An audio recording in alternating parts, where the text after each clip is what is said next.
আমার নবী মুহাম্মদুর রাসূলুল্লাহ সাল্লাল্লাহু আলাইহি ওয়াসাল্লামের সামনে এসে আবু জাহেল বলতেছে, বাতিজা বলো তো দেখি মুডের ভিতরে কি আছে। ছোট সময় যখন গ্রামে থাকতাম তখন একটু অবসর পাইলেই, শুক্রবার দিন বিকালবেলা অবসর পাইলে সিমের বিচি লইয়া একজন আরেকজনে কইতাম, কত দেখি জুন না বেজু। এই খেলা আপনারা দেখছেন না বুঝো? তো আবু জাহেল আইসা রাসূলের সামনে বলতেছে, বাতিজা বলো দেখি জুন না বেজু, বলো দেখি আমার মুডের ভিতরে কি আছে।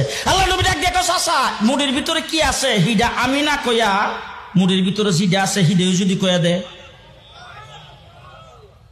রাসূলুল্লাহ সাল্লাল্লাহু আলাইহি ওয়াসাল্লাম আঙ্গুল দিয়া হাতের মুঠের দিকে ইশারা করেছেন, মুডের ভিতরের পাথরের জবান খুলে গেছে, কালিমা পড়তে শুরু করে দিয়েছেন। খুব ভালো করে বুঝেন। হুজুর আকরাম সাল্লাল্লাহু আলাইহি ওয়াসাল্লামের দরবারে আবু জাহেল আইসা বলতেছেন, ভাতিজা ওই যে গাছটা, এই গাছটা যদি তোমার নবুয়তির সাক্ষী দেয়, মনে করবো তুমি নবী। রাসূলুল্লাহ সাল্লাল্লাহু আলাইহি ওয়াসাল্লাম বলেন, চাচা গাছটা কি জায়গার থেকে সাক্ষী দিলে হইব না কাছে আইসা? আবু জাহেল কয়, আমি তো জাগার কথাই ভাবছিলাম, তো কাছে আইসা দিলে তো আরো ভালো। মুহাম্মদুর রাসূলুল্লাহ সাল্লাল্লাহু আলাইহি ওয়াসাল্লাম এইভাবে ইশারা দিয়েছেন, গাছ মাটি সহ রাসূলের পায়ের কাছে এসে কালিমা পড়তে পড়তে আবার জায়গায় চলে গেছে। ভালো করে বুঝেন, ভালো করে বুঝেন। মুহাম্মদুর রাসূলুল্লাহ সাল্লাল্লাহু আলাইহি ওয়াসাল্লাম যখন কোথাও ইস্তেনজা করার জন্য কোনো ময়দানে যাইতেন, আশেপাশে এইভাবে আঙ্গুল দিয়ে ইশারা দিতেন, চতুর্দিকে গাছগুলি এসে রাসূলকে বাথরুম বানিয়ে দিত।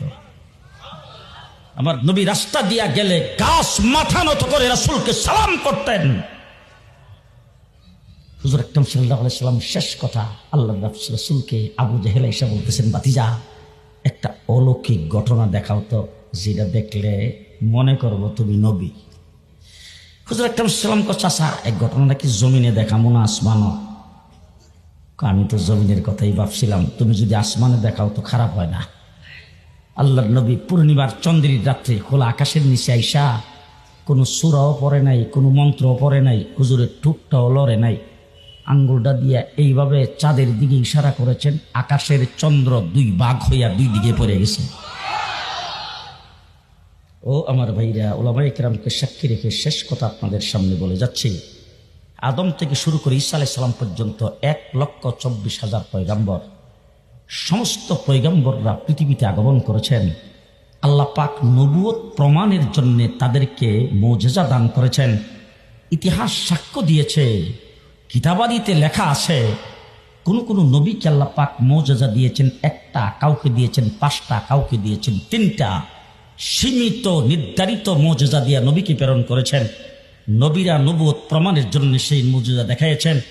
বুজুর্গানের দিন লেখছেন, যত নবীকে যত মুজিজা আল্লাহ দান করেছেন, আদম থেকে ঈসা পর্যন্ত সমস্ত মুজিজাগুলিকে যদি নবীদের সঙ্গে গড়ে ভাগ করা হয়, প্রত্যেক নবীর ভাগে 3টা কইরা পড়ে। আমার নবী মুহাম্মদুর রাসূলুল্লাহ সাল্লাল্লাহু আলাইহি ওয়াসাল্লাম পৃথিবীতে আগমন করেছেন। আমার আল্লাহ পাক বলেন, ও আমার হাবিব, আপনার মায়ের পেটের থেকে নয়, পৃথিবী সৃষ্টির আগের থেকে আপনার অলৌকিক ঘটনার মুজিজা শুরু হয়েছে, জান্নাত পর্যন্ত আপনার মুজিজা চলবে। অন্যান্য নবীদেরকে মুজিজা দিয়েছি 1টা, 2টা, 3টা, 5টা। আপনার মাথার থেকে পায়ের পাতা পর্যন্ত 3.5 হাত বডি পুরাটাই মুজিজা। আপনার জন্ম থেকে মৃত্যু পর্যন্ত সারা জিন্দেগির পুরাটাই মুজিজা, বেহিসাব মুজিজা। আমার নবীর শরীর থেকে ঘাম বের হয়, গামটা মেশকে আম্বরের চাইতে বেশি সুগন্ধ, রাসূলের প্রস্রাব পায়খানা মেশকে আম্বরের চাইতে বেশি সুগন্ধ।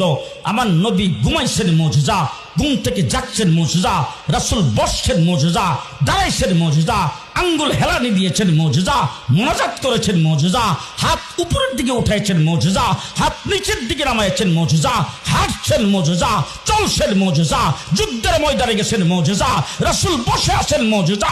মুহাম্মদুর রাসূলুল্লাহ সাল্লাল্লাহু আলাইহি ওয়াসাল্লামের প্রত্যেকটা মুহূর্ত মুজিজা, তামাম জিন্দেগির পুরাটাই মুজিজা।